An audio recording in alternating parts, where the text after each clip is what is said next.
Good morning guys. आज हम लोग क्या पढ़ते हैं? Division of integers.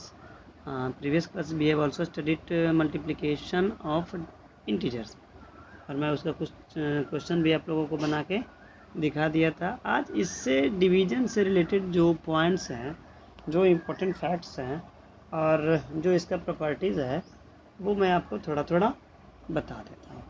सपोज़ करो कि आपको एक पॉइंट दे दिया जाता है, एक अंक 48, और इसको डिवाइडेड बाई 12 किया जाता है। तो इसको लिखने का पहले तरीका हम समझ लेते हैं। ये अगर इस तरीके से है, 12 से भाग पड़ रहा है, तो ये न्यूमिनेटर हो जाता है और 12 क्या होता है? डिनोमिनेटर हो जाता है। और 12 को हम इस तरीके से भाग देते हैं जैसे भाग पहले देते थे। ये होता है 12 चौक 4 बार में अगर मल्टीप्लाई करते हैं तो 4 बार से पूरा पूरा ये कट जाता है, and this number is the final result, और ये आपका आंसर हो जाता है डिवाइड करने के बाद। सबसे पहले इसका हम बेसिक कंसेप्ट समझते हैं कि आखिर भाग हमें कब देना है और क्यों देना है। तो 48 डिवाइडेड बाई 12 जब हम करते हैं तो इसका मतलब ये होता है कि आपके पास में कोई 48 आइटम्स पड़े हुए हैं। वो हो सकता है बिस्किट ये हो सकता है कि आपके पास लेमन जूस हो सकता है आपके पास रुपया हो सकता है आप कुछ भी हो। समझने के लिए मैं बता रहा हूँ, इसका मेन कॉन्सेप्ट जो है वो समझ लो। आपके पास कुछ 48 चीज़ है जिसकी संख्या 48 है। कोई चीज़ है, बिस्किट भी मान ले लो, 48 आइटम्स बिस्किट है, 48 बिस्किट, और आपको 12 व्यक्तियों में डिवाइड करना है। 12 लड़के हैं, वो 12 बॉयज़ में आपको क्या करना है, इसको डिवाइड करना है। 48 बिस्किट, 12 बच्चा। अब प्रश्न यहाँ पे उठता है कि हम कितना कितना बांटें कि सबको बराबर बराबर बट जाए। तो सपोज करो कि मेरे पास भाग हमको नहीं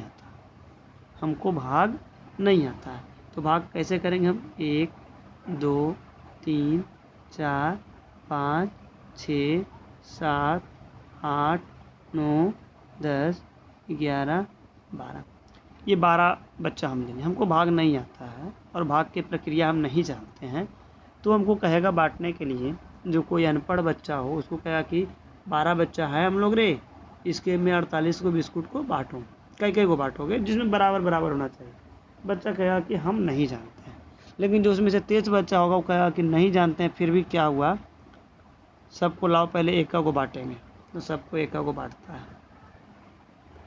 देखो, ये बेसिक कंसेप्ट हुआ कि आखिर इसका मतलब होता क्या है, भाग का यूज कहाँ पे है।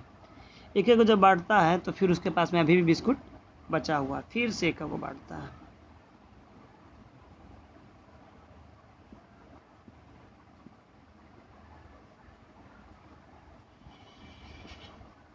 फिर अभी भी बिस्कुट बचा हुआ,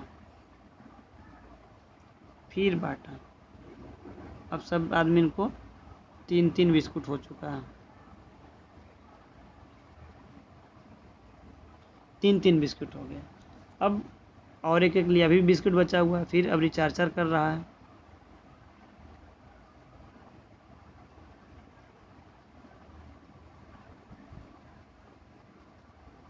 अभी भी बिस्किट बचा हुआ, और ये 5 कर दिया।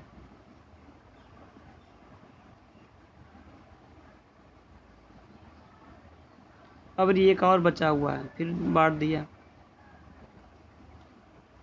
जब सब व्यक्ति को 6 मिल गया तो टोटल बिस्किट 48 समाप्त हो गया। अब चूंकि हम पढ़े हैं तो हम एक एक करके क्यों बांटेंगे, हम सीधे करेंगे 48 बिस्कुट को बांटना है 12 भागों में, भाग दिया 12 चक 48। देखो देखो देखो, हम मिस्टेक कर दिए ना, 4 ही ना था, 72 बिस्कुट थोड़ी ना था, 4 ही था। सॉरी, ये 2 बिस्कुट एक्स्ट्रा बढ़ चुका है, ये नहीं है। एक दूसरा एग्जाम्पल लेकर हमको समझाना पड़ेगा, हम ध्यान नहीं दिए। 48 से बिस्किट ना है तो 12 चक 48, 4 बार में ये क्लियर खत्म हो जाएगा। 5वां बार बांटने की जरूरत नहीं पड़ेगा, बढ़ेगा। तो हम जब जानते हैं डिवाइड का रूल, तो डायरेक्ट हम क्या किए, 48 को 12 से डिवाइड किए, आंसर आ गया 4। अब 4 जो हो गया तो सीधे हम सारे बच्चे को एक एक करके नहीं बांटे, 4 तुम ले लो जी, 4 तुम ले लो, 4 तुम, 4 तुम, 4 तुम, 4 तुम, और ऐसे ऐसे करके 4 बिस्किट सबको हम दे दिए, टाइम मेरा बच गया, एक एक बिस्कुट बांटने की ज़रूरत नहीं।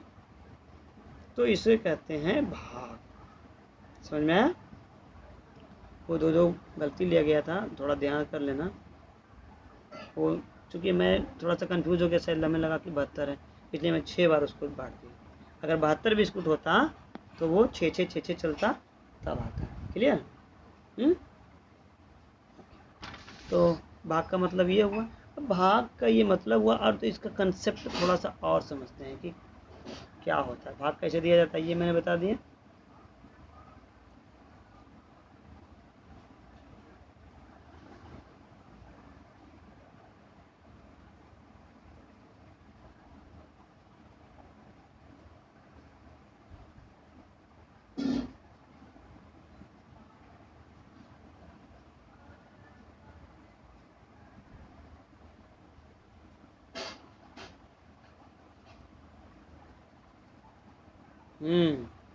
अब नेक्स्ट पॉइंट जो है वो, अब यहाँ से क्या परेशानी उठा था कि अगर 48 बिस्किट था या 72 बिस्कुट था तो 4 बार या 6 बार बांटने के बाद बट गया। बट परेशानी क्या हुआ कि 72 के जगह पर अब 75 बिस्किट आ गया, और ये 75 बिस्किट में फिर वही लड़का एक एक करेगा, एक एक बांट रहा है। जब 6 बिस्किट सबको मिलेगा तो 72 बिस्किट खत्म हो जाता, तो 3 बिस्किट ये क्या हो जाता, बच जाता। तो जो बचता है उसको कहते हैं हम रिमाइंडर। तो यहाँ पर से जो कंसेप्ट डेवलप हुआ कि नहीं, अब यहाँ पर से 6 है, सॉरी 12 था ना, तो इसको भाग देंगे तो 12 6 72 3, तो ये 3 हो गया शेष। अब इसको हम नहीं बांट सकते हैं, ठीक है, तो ये इसको रिमाइंडर कहते हैं। इसको शायद क्वेश्चन कहते हैं। ये होता है ये होता है डिवाइजर,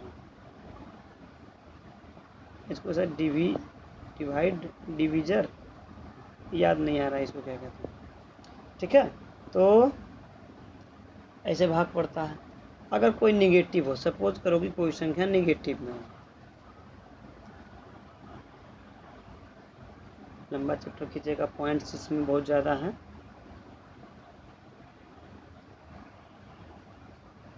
जैसे सपोज करो कि वो 48 था, अभी -48 डिवाइडेड बाई 12, तो कुछ नहीं, -48 इन्वर्स करेंगे, 12 बार चौक 48, ये -4 आपका आंसर आ जाएगा। अगर ऊपर भी -48 हो और डिवाइड किया जा रहा है -12 से, सो -48 डिवाइडेड बाई -12, तो बार चौक 48 4, और ये माइनस माइनस कैंसिल हो जाता है, सिर्फ हो गया 4। अगर ऊपर नहीं है, सिर्फ और सिर्फ नीचे हो, जैसे 48 डिवाइडेड बाई -12, तो भी ये -4 ही होता है। डिनोमिनेटर में कहीं पर निगेटिव होने का आवश्यकता नहीं है, जब भी ये होता है तो ऊपर में होता है। कहीं पर अगर नीचे दिख जाए तो उसको आप ऊपर लिख दो, जैसे मैंने अभी लिख दिया। क्लियर? कुछ इसका रूल्स हैं जो मैं आपको कल बताऊंगा, उसका नाम क्या था। हाँ, जो कम्यूटेटिव लॉ मैंने बताया आपको, जो आप मैंने कम्यूटेटिव लॉ के बाद एसोसिएटिव बताया, एसोसिएटिव के बाद डिस्ट्रीब्यूटिव बताया, तो ये सब सारे फॉर्मूले जो हैं वो मैं आपको कल बताऊंगा। और इससे रिलेटेड कुछ इंटीजर्स हैं जिससे हम भाग देंगे तो क्या होगा, तो इस सब में 3-4 पॉइंट कल बताएंगे। बाकी इस पर ध्यान देना, कुछ क्वेश्चन अगर बने तो बनाना। Okay, thanks, bye bye.